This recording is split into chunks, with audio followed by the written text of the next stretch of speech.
Welcome back to the Grow Nutrition Business Podcast, powered by Healthy Steps Nutrition Mentoring. At Healthy Steps Nutrition, we believe something as fundamental as nutrition shouldn't be complicated, which is why we focus on a simple, habit-based approach. We know that helping our clients become the best and healthiest versions of themselves isn't just about what they eat or going to the gym a few hours a week.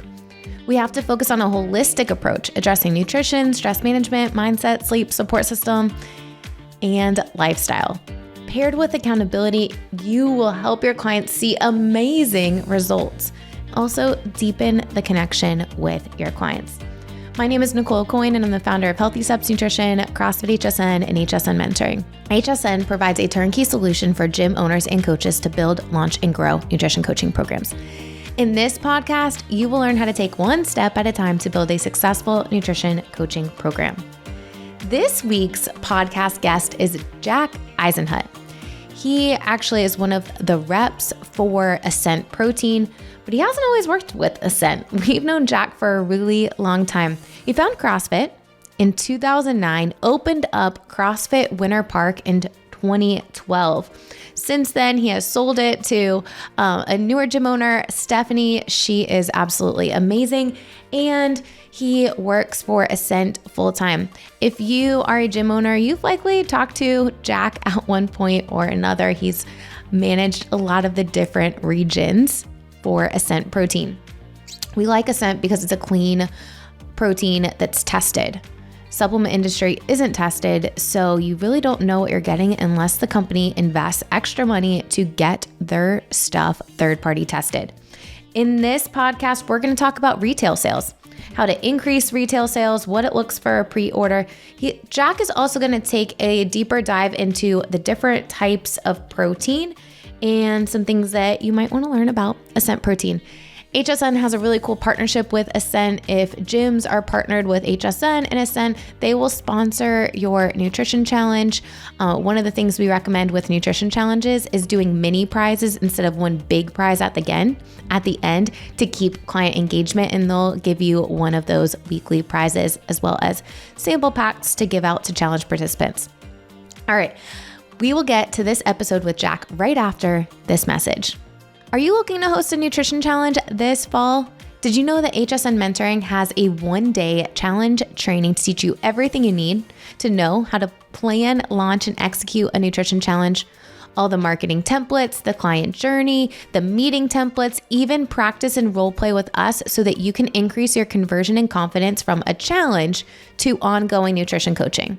Now, we recommend 1 to 2 challenges a year at most, to use that as a way to convert people to ongoing coaching. If you're planning to run a nutrition challenge this fall, make sure you check out the HSN Mentoring one-day challenge intensive. If you're not able to make it, to be joining us live on Zoom July 25th, you can actually get an on-demand recording. We do have an integration with SugarWOD, which makes it super easy to deliver the nutrition challenge. This is a standalone training. HSN Mentoring clients, of course, are able to join us too. All right, let's get to this episode with Jack. Jack Eisenhut, welcome to the Grow Nutrition Business Podcast. Thank you. Great to see you, Nicole. Love talking with you. Goodness, we're seeing each other a lot this year, which is really exciting. Ascent was down at our regional event not that long ago, and you were talking a little bit about increasing retail sales. I was like, you know what? Let's jump on a podcast and get this message out to more people. You today work with Ascent Protein, but prior to that, you guys had a pretty large gym where you did quite a bit of revenue from retail at your gym. How did you do it? Yeah, we did. We opened the gym 2012, and right away, just being in the nutrition world within CrossFit for a couple of years, I knew that, retail needed to be a big part of our business, and we needed to invest in that. So we spent some time looking at different products and thinking about the different things that our members in the gym would be utilizing, and then also products that we believed in. So, and I say this to anybody, don't be afraid to completely invest in retail, because if you can grow your revenue like we did, we averaged somewhere in the range of $75,000 to $80,000 a year in revenue at about a 45% profit margin. So yes, there's some investment in time initially with that, but over time it becomes passive income. You don't even think about it. It's on the shelf for the members to grab and purchase from the gym. So they're your captive audience. They're your members. They are typically looking to you, the gym owner or the coaches, for what they should be taking as a supplement, which jump rope they should be using. They want to wear the t-shirts from the gym and hats and things like that to represent the gym, but everything from whey protein, plant protein, pre-workout, chalk, tape for their hands, jump ropes where they purchase that jump rope from the gym and then the coach cuts it to their length because that's important.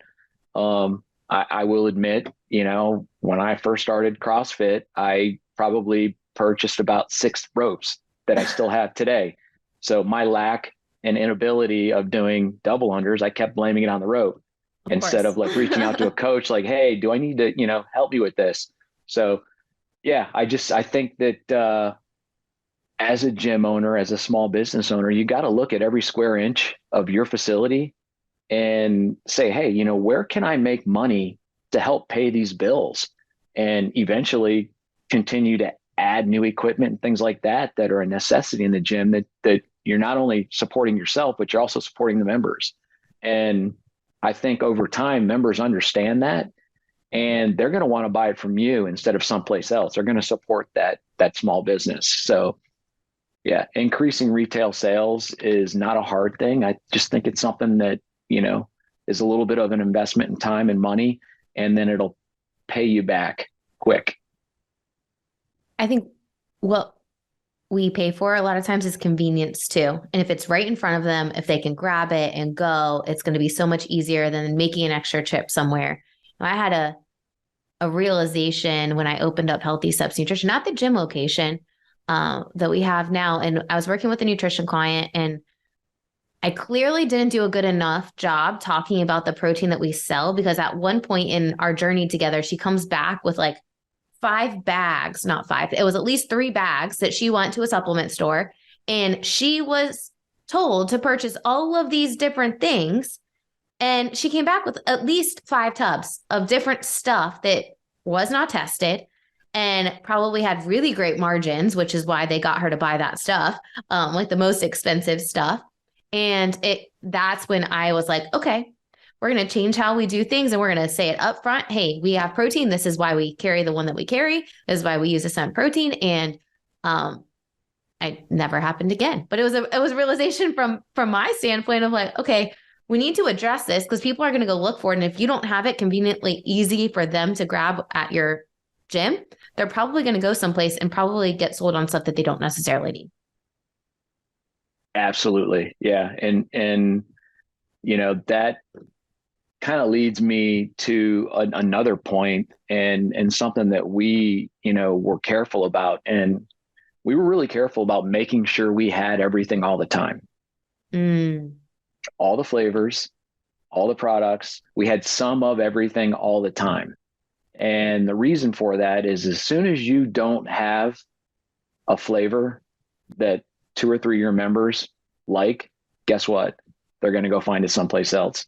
You want them to buy it from the gym. As long as you have it, they're going to continue just to get it from you at the gym owner. So for sure.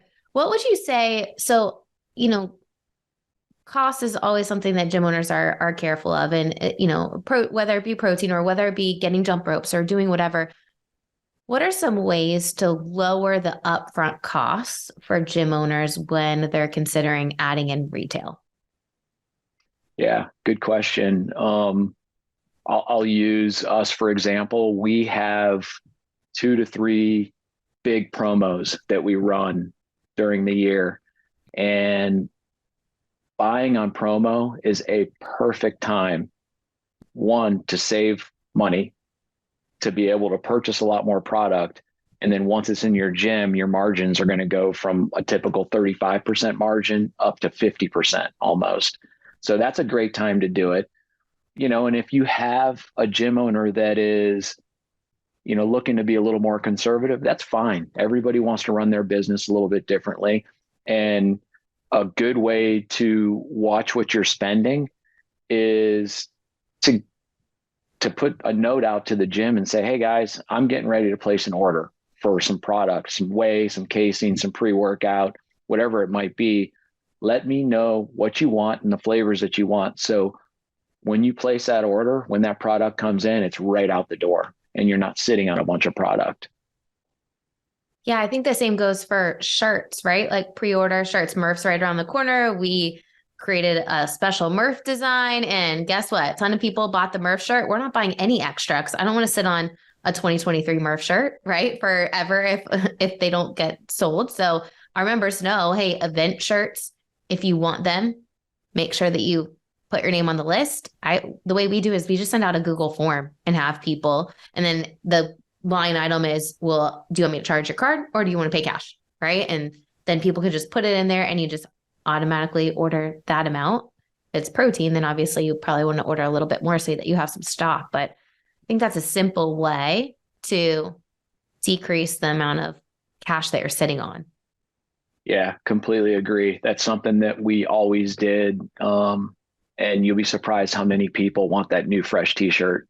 And that kind of makes me think about something else too. When it comes to t-shirts are great. The margins are fantastic. Find somebody that you trust that can make them, produce them and get them to you when you want them, but also update your t-shirts 4 times a year.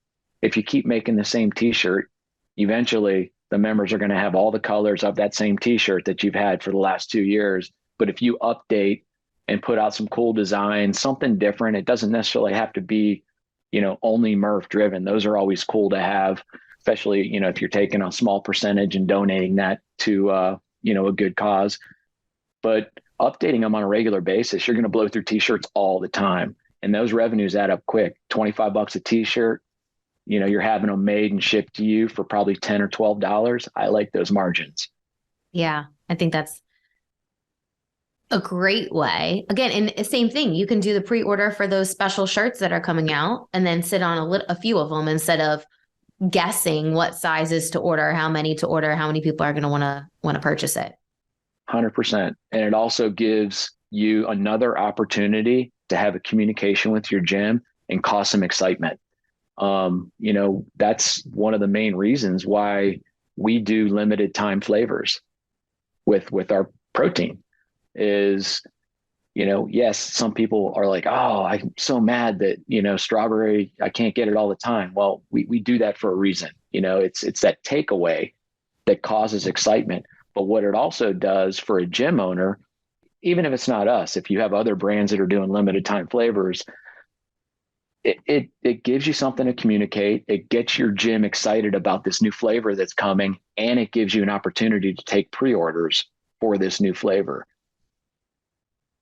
I think one thing that actually you guys did this to us, not to us, but I think you guys were sampling out some casein pudding at the games one year or whatever. And I had actually never tried it before.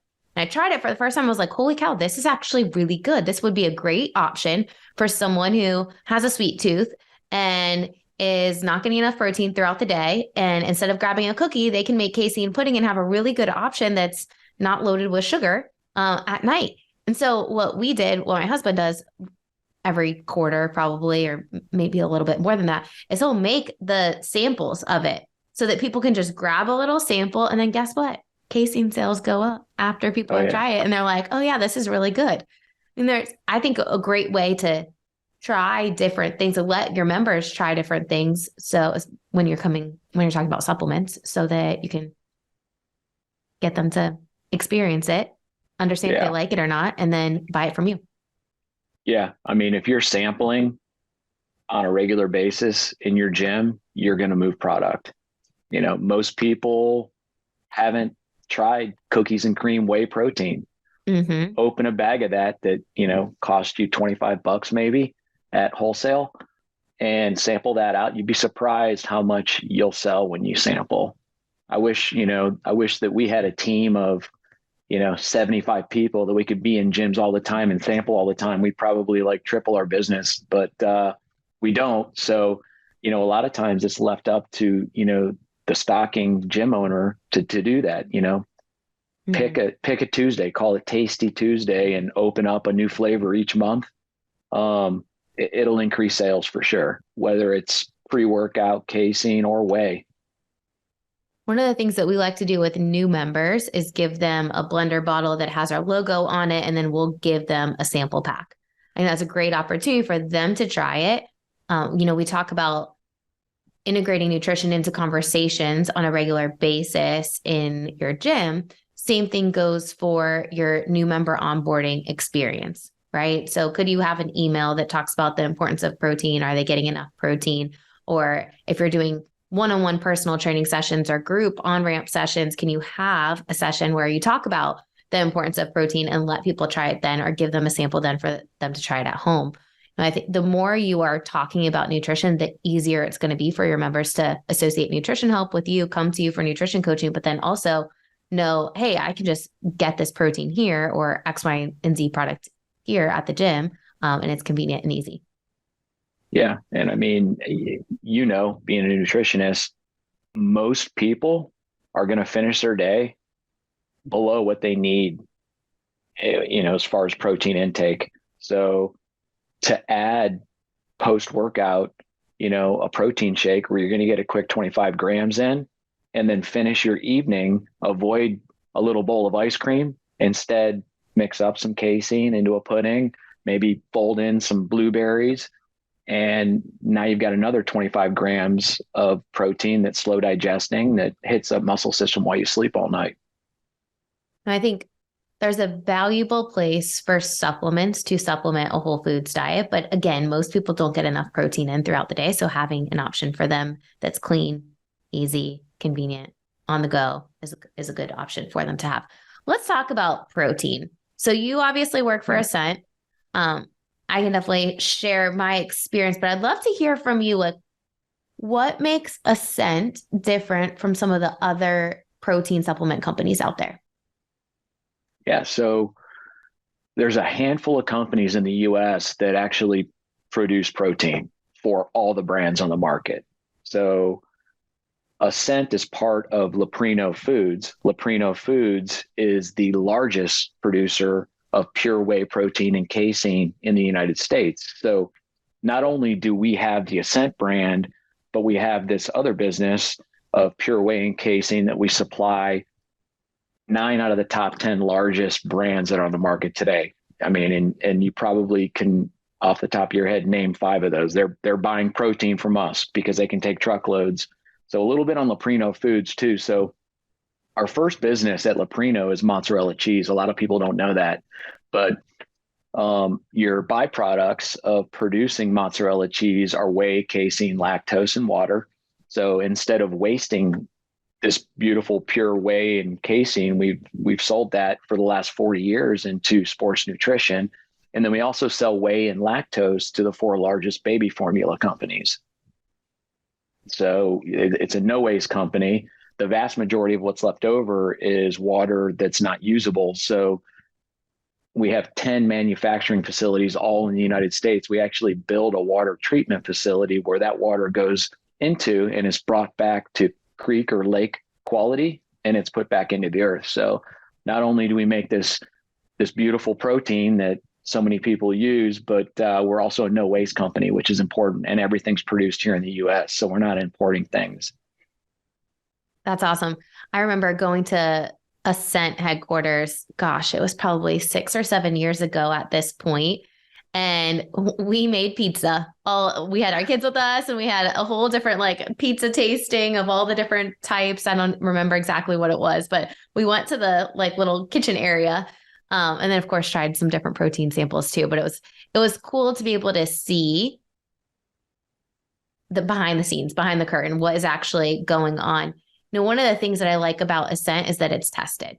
There's so many different protein companies out there. The supplement industry doesn't have to be tested. You guys pay, I have no idea how much money, but I'm sure a lot, to make sure that every bag is tested so that what it says on the label is actually what's in the product. And many supplement industries or supplement companies don't do that. So it ends up being you as a consumer don't really know what you're trusting the brand, but you don't really know what exactly you're putting in your body. Exactly. Yeah, that's something that we've done from the get-go. When you're part of this greater thing, Leprino Foods, it's important to carry a reputation that's above and beyond everything else on the marketplace.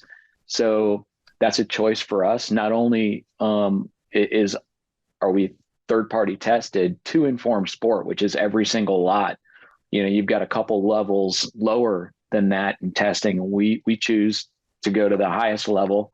But that to us is important because it comes down to trust with everyone that's using our products, and especially our wholesale customers in our gyms, because you guys choose to put this on the shelf and promote that to your members. So we want to make sure that they're getting the best that's out there.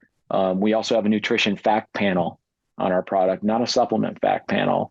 So, if the everyday consumer were to go into some sort of retail outlet that sells nothing but supplements, the vast majority of what they're going to find on the back of that package or that jug or bag is going to be a supplement fact panel, not a nutrition fact panel. So we are looked at also by the FDA as food. So the only way to carry a supplement fact panel is no artificial ingredients, no artificial colors, no artificial sweeteners. And what you're going to find in the marketplace today is a lot of that, a lot of the stuff that is artificial because it's the inexpensive way for a brand to do it. How is a scent sweetened? Because it is a little bit sweet. How is it sweetened?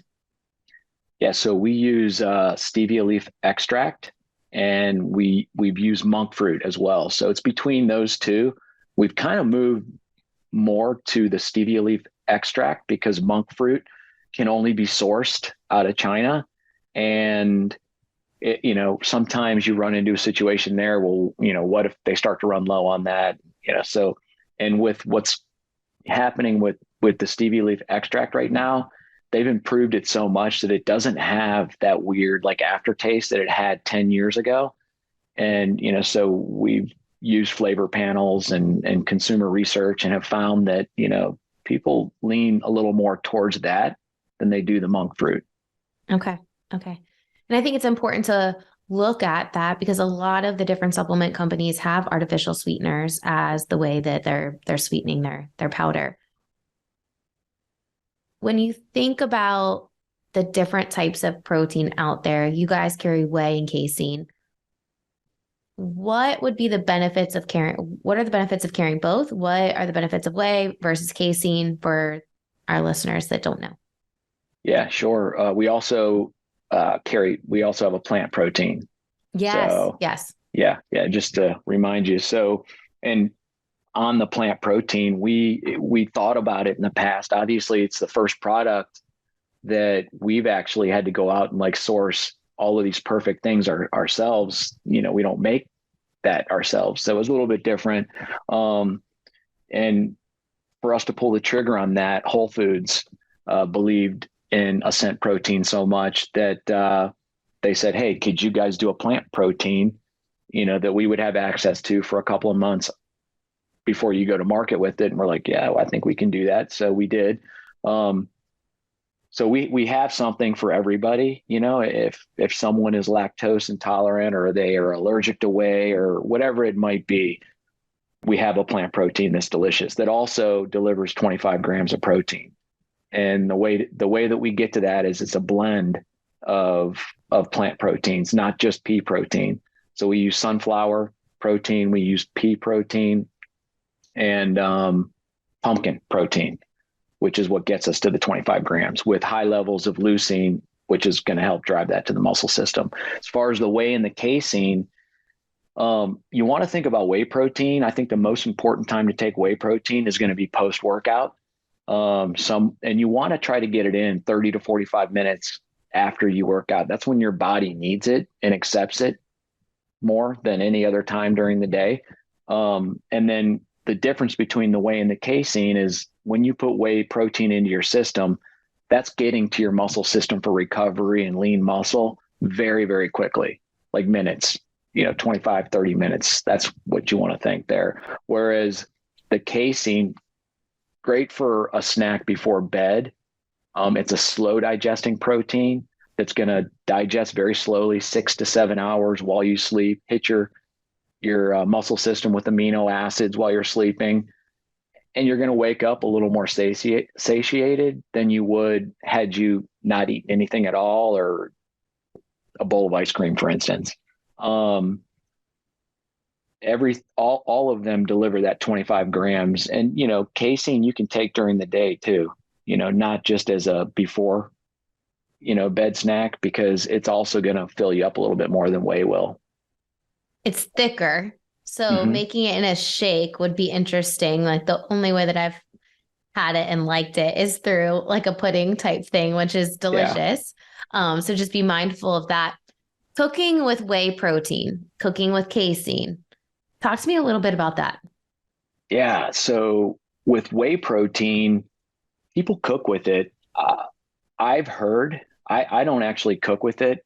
When I use it, I usually use it in like protein balls and things like that I don't have to Mm-hmm. cook. But and I'm not that great at baking and things like that, so that's probably why.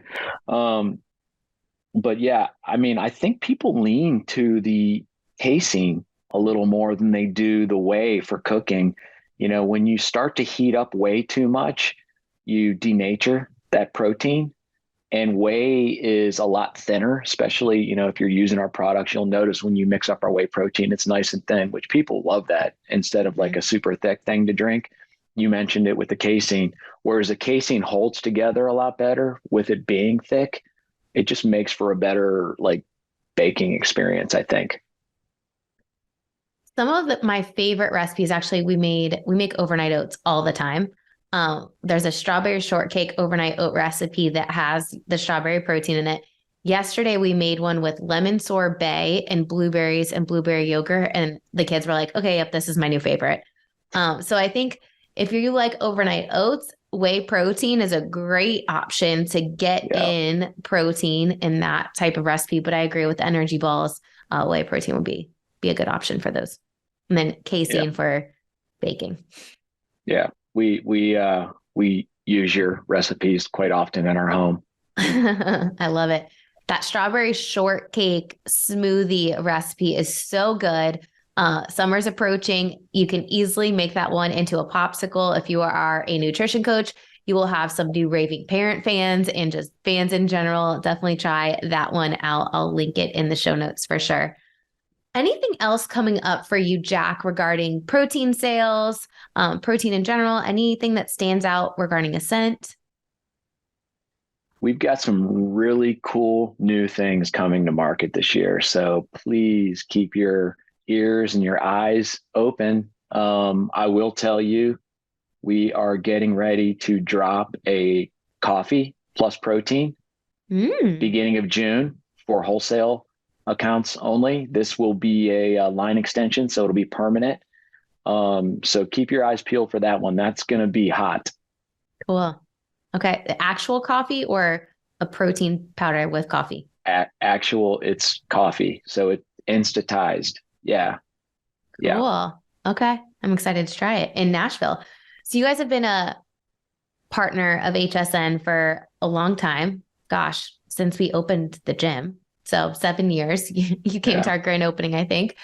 You guys have done some really cool stuff with the gyms that have partnered with us. HSN has a 1 day challenge intensive, also a turnkey challenge for HSN mentoring clients. You guys sponsor that for gyms that have partnered with HSN, giving them some samples, giving them a weekly prize. One of the recommendations we have for gyms that run challenges is to do little mini challenges throughout the challenge to keep people engaged. And you guys will, give them a bag of protein to give out during one of the weekly challenges, which is really cool. You guys are coming to our Gym Accelerator Summit event in Nashville, Tennessee. I think the plan is to try the coffee there. Is that right? You will have it there. 100%. Yeah. Yeah. And maybe we just serve that to everyone that's there on, the whole time. Well, Yeah. I Yeti is, unfortunately won't be there. oh no. Yeah. Well, it's Kim's going to be there. And then we just hired a new guy, Josh. You're going to love him, but Cool. he lives in Chattanooga. So he's going to go and Okay. experience that. That makes sense. Well, Yeti is giving everyone these 10-ounce cups. So that'll be a perfect container for our coffee that we'll all be able to try. Super excited about that. People love coffee. They do, especially in our CrossFit world. Right. Awesome. Well, Jack, thank you so much for coming on. I think retail is a great opportunity for many gyms, and the idea of adding something else to your plate, I think, can be overwhelming. I know for us, the way we do it logistically for pre-orders, we just have people fill out a Google form. But we also have all of our retail in the Push Press like store app. So people, it's like an honor system, right? They grab what they need and then they plug it in, and then it just goes to their next bill or charges them that day, whatever they decide.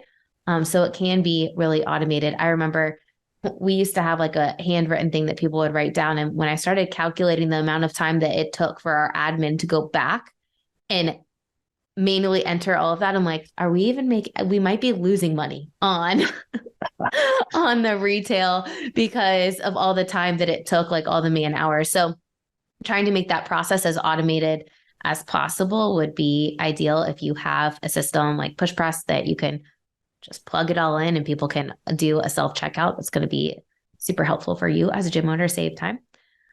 Anything else coming up for you, Jack? Well, we've got the CrossFit Games coming up. I know everyone's excited about that. Atlantic Coast Classic in Daytona. 2,000 CrossFit athletes will be there for that. That's always a fun turnout. And then CrossFit Regionals this weekend. Yeah. Yep. I just got an email from Jen, the East Coast affiliate rep, that her and Andrew Charlesworth and Austin and a few other of the HQ team will be there on Friday. So super excited to see everyone. Jack, thank you for all that you do. Thank you for all that you do to support HSN gyms and all the gyms. You as a former gym owner know exactly how it is and how to best support your goals as a gym owner to help your clients see the best results, but then also make sure that we're making a profit too, so that we can keep our doors open for a long time. Very important. Yeah, no, I appreciate you having me on. It's always good talking to you. And, I love supporting this community, and, it's why I've been doing it for 8 years now. So awesome. Good stuff. We'll see you soon. Yep. I hope you enjoyed that episode with Jack. I think one piece of the puzzle, if you're not offering any protein in-house, is at least have a brand that you trust that you can guide clients to. I remember when I first started Healthy Steps Nutrition before we opened the gym, I didn't have a protein supplement company that we're working with. And our clients would go to GNC or wherever they went to get supplements, and then they were sold on a bunch of different products that they didn't necessarily need. Now, of course, at Healthy Steps Nutrition, we recommend whole foods first. But a lot of times our clients are not going to get the protein that they need throughout the day. So bridging that gap with a supplement could be a good option. Also, there are some amazing Ascent recipes at healthystepsnutrition.com. Some of my favorites, the casein pudding, super easy, double chocolate overnight oats. We've also done a few different overnight oat recipes, a blueberry lemon sorbet. That one is currently my favorite. A strawberry shortcake just strawberry shortcake overnight oats. That's a good option as a grab and go breakfast that's balanced. So many breakfast options are not balanced with protein, carbs, and fat, and it's going to cause your clients to not stay full and satisfied, have blood sugar that goes up and down. We know that protein is a vital piece of the puzzle when it comes to managing blood sugar, help keeping us full and satisfied, and we need protein to meet those protein goals for the day. If our clients are working out really hard and not getting the protein they need, if they're just focusing on getting protein with a protein shake after their meal, but not throughout the day, they're not going to get what they need to build muscle. It's important for us as coaches and gym owners to educate our clients on what they need so that they can reach their goals faster. I hope you enjoyed this podcast episode with Jack. Please don't forget to subscribe, leave us a review, and we'll see you back here next week.